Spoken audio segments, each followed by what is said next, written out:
Sinclair,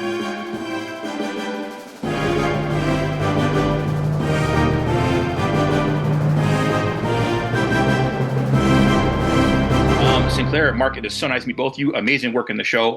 Binged it a couple nights because it's just so good. Would love to start by getting to know from each of you what it was that attracted you as actors to this project.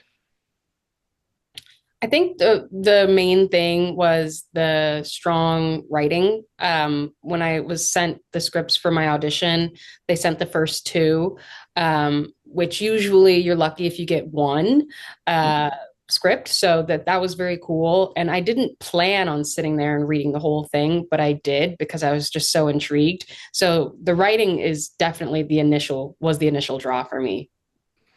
Yeah, same thing for me. The writing was really, really strong, and when I met Thomas and Jennifer, I met them at an audition, but then after the audition, I actually had a meeting with them again where we just chatted, and I was like, wow, these people are so aware of what they're doing. Like they're they're jumping into this so prepared and so ready, and just with ease.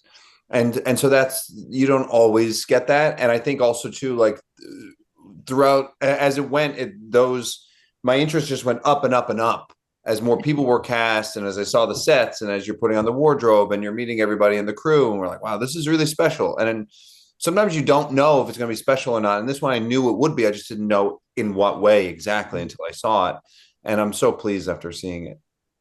I mean, yeah, it really is such an impressive piece of work. And I think what I really enjoyed about everyone's performances is that this is very nuanced, and it's definitely a little lighter, as everybody's character is trying to do something more, not morally gray, but morally light, which I thought was really impressive. And I'm curious how each of you as actors kind of found that unique moral core for your characters.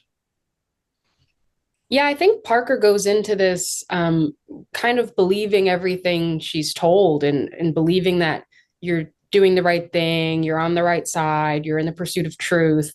And then the more time she spends in the orphanage, the more she kind of has to decide for herself if that is the case. And it's often easier when someone tells you what to do and what to believe. And it becomes very uncomfortable when you have to start making that decision for yourself. But it's also, liberating, and you can come into your own once you do make that decision. And I think that is probably one of her core struggles throughout this season is, am I staying true to myself? Am I doing the right thing? Does it matter?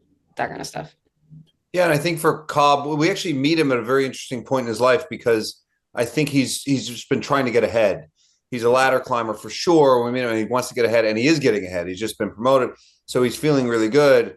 And then as soon as he sees there's something off with Alexander, I think it changes who he is, and his whole trajectory in his mind kind of has now shifted. Instead of it being a ladder climber, it's like something's not right here. I actually don't care as much as me getting ahead as I do that this is wrong. Yeah. And so it's a cool way to pick up a character at that point in his life. No, it is. And for both of them, really is cool to watch everybody kind of just unfold and understand the opportunity here to do something good as opposed to just going for it. And I also, there's just so much to talk about that obviously we can't spoil, but there's a lot of exciting things that happen in this particular series. And I see in season one, and I'd love to know from each of you, without spoiling, what you're most excited for audiences to enjoy when they get a chance to settle in and binge this. I think I'm most excited for people to get to the finale, if I'm being honest. I think that there's so much that goes on, and so many twists and turns, and so many questions and answers.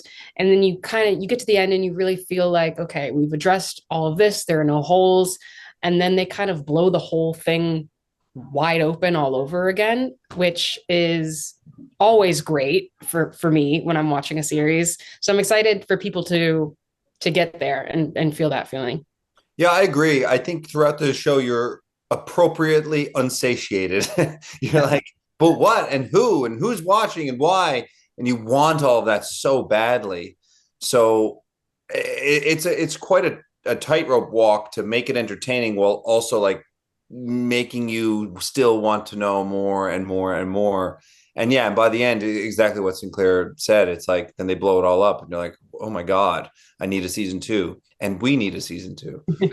Yes, I agree. We have to see how this ends now. I have to know more, plain and simple. So that's for sure. Well, that's all the time we have for all the questions I have today. Thank you so much for talking with me and for offering your amazing insights. Thank you. Have a good day. Thanks. You too, please.